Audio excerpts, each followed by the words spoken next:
A shooting rampage at a church in Kentucky leaves 2 dead. Plus, the U.S. Department of Justice criticized for their handling of the Jeffrey Epstein files. And Trump is sending more air defense missiles to Ukraine as he grows more disenchanted with Russian President Putin, which he should, I might add. So here to weigh in is our foreign affairs commentator, Lisa Daftari, on the issues of the foreign desk. They're the editor-in-chief. Lisa, great to have you back with us again today. Thank you for having me, Jeanette. Great to be with you. Thank you. Okay, so Lisa, a state trooper is among several injured after a shooting rampage in Kentucky, and reports are saying the gunman he opened fire Sunday, shooting at the state trooper before moving into a church where he shot 4 people, killing 2 of them. Lisa, you have some more details about this, so what's the latest? Yeah, among the victims, a 72-year-old and a 32-year-old, both women, attending church on a Sunday and being gunned down by a terrorist. This was, in fact, a domestic terrorist, someone who had actually converted to Islam, and his calling was to free Palestine. I don't know how he's going to do that by killing a police officer and 2 churchgoers, but there you have it. This is going to be reported as something very different than what you will hear. This is not about gun violence. This is not about, police officers with their brutality and coming at. I mean, you'll hear all variations, but what this is about is homegrown terrorism. We're seeing more and more of it. This ideology that is murderous. It is brutal. It is violent, and it possessed him to go into a church and take innocent lives. And I want to mention, obviously, the law enforcement officer as well. So 3 families that will have to live without their loved ones because of this man's insanity. And at the end, he didn't really free Palestine. Yeah, no, exactly. Did the state trooper die? Is that the latest now? Have we heard? Yes. Oh, that's terrible news. I'm sorry to hear that. All right, here. Well, yeah, that's a horrible Sunday story for people going to church there. But moving on to other things here, tariffs, more tariffs. Lisa, it feels like we've heard so much about Trump's tariffs over the past several months, and this time it's the EU. So it looks like wine and cheese producers in France are warning that President Donald Trump's proposed 30% tariffs on European imports will have a damaging impact on the country's agricultural industry. But Trump claims that the EU's policies are causing, quote, large and unsustainable trade deficits against the U.S. And he's saying the imbalance also poses a major national security threat. So, Lisa, what security threat is he talking about?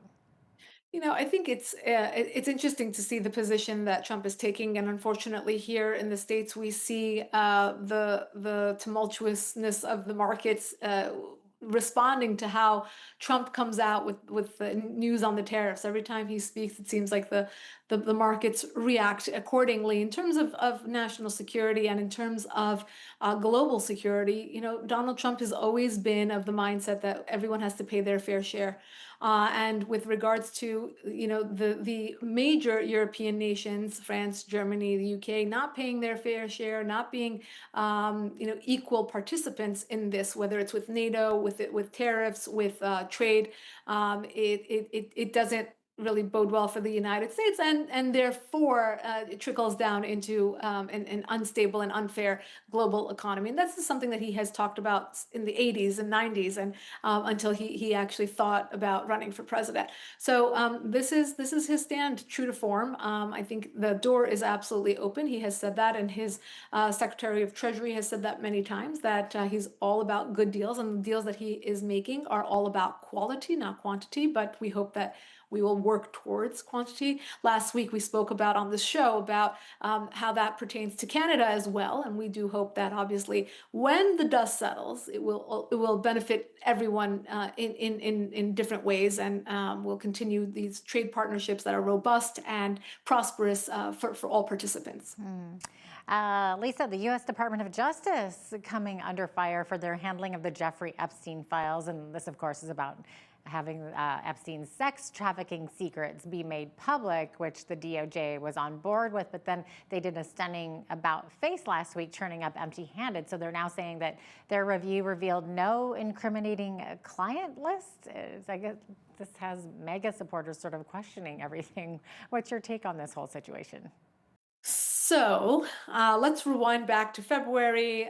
New administration just freshly in, obviously, Donald Trump running on transparency, and Pam Bondi comes on air at Fox News and says, this file is sitting on my desk along with the MLK, JFK, all the, the mysterious conspiratorial stories of our history, recent history.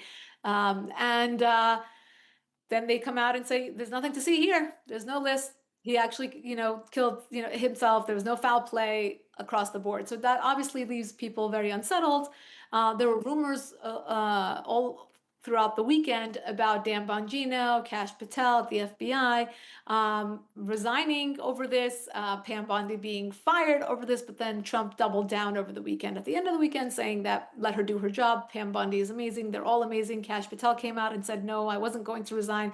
I'm happy here and I'll be here for as long as Trump wants me here. So again, this leaves people very unsettled. So if there's no list, tell us what's going on. Why is Ghislaine Maxwell in custody? Yeah. All the hype up to this is being questioned. Is it a nothing burger? Perhaps. Is there a list? Perhaps. I mean, I spoke to a source who said there actually would be. He believes there is a list and that it would be damning to both Republicans and Democrats, more so the Democrats. But that, to do away with it is a way to just put it behind us and kind of continue this MAGA agenda of building better and just moving forward rather than backwards.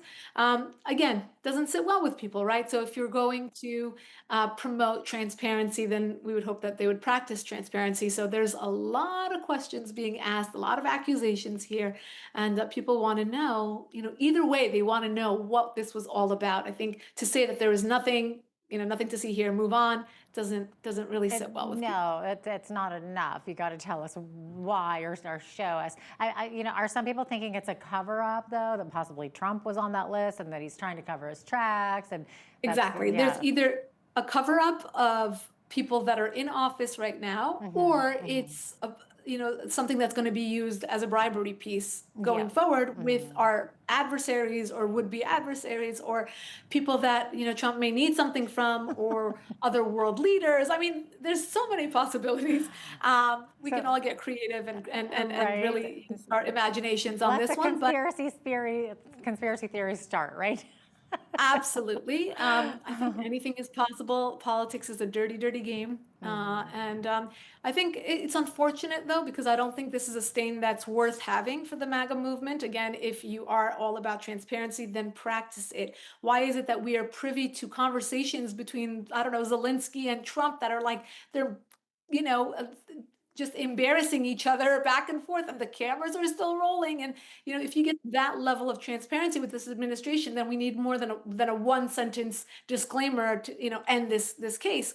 I just think we need more. Either way, we need more. And I think to defend the reputation of the MAGA movement, the Trump presidency, I think it would behoove them to expand further on this. Yeah, definitely. You mentioned Zelensky there and Trump. So, speaking of those guys, so Trump said on Sunday that he's going to send Patriot air defense missiles to Ukraine, saying that they're necessary to defend the country because Russian President Vladimir Putin, Trump is saying, quote, talks nice, but then he bombs everybody in the evening. So it sounds like the president has grown increasingly disenchanted with Putin. Lisa. Yeah, so I think Trump is actually playing this one well, in my opinion, when it comes to deterrence and foreign policy. He's using all the political warfare tools at his disposal and saying, look, we're going to give more weapons to your adversary, Ukraine. In the meantime, you have 50 days to come to a ceasefire, he says to Putin. If Putin doesn't want to listen, then there's going to be additional sanctions on Putin, which are definitely much more crippling than we saw under the Biden administration. So I think, and that is something that it's multilateral. You can get more states on board. You can get, multiple nations to support sanctions on Russia. So he has 50 days. He gave him an ultimatum. In the meantime, he's going to give Zelensky what he asked for, or partially what he asked for to fight this war. And I think it's a good position of deterrence against. So Putin. he's brokering a peace deal. Trying to. I think it's a good move. I think it's a good move. Short of military force, it's a good move to really tip Putin's hand. Yeah. All right.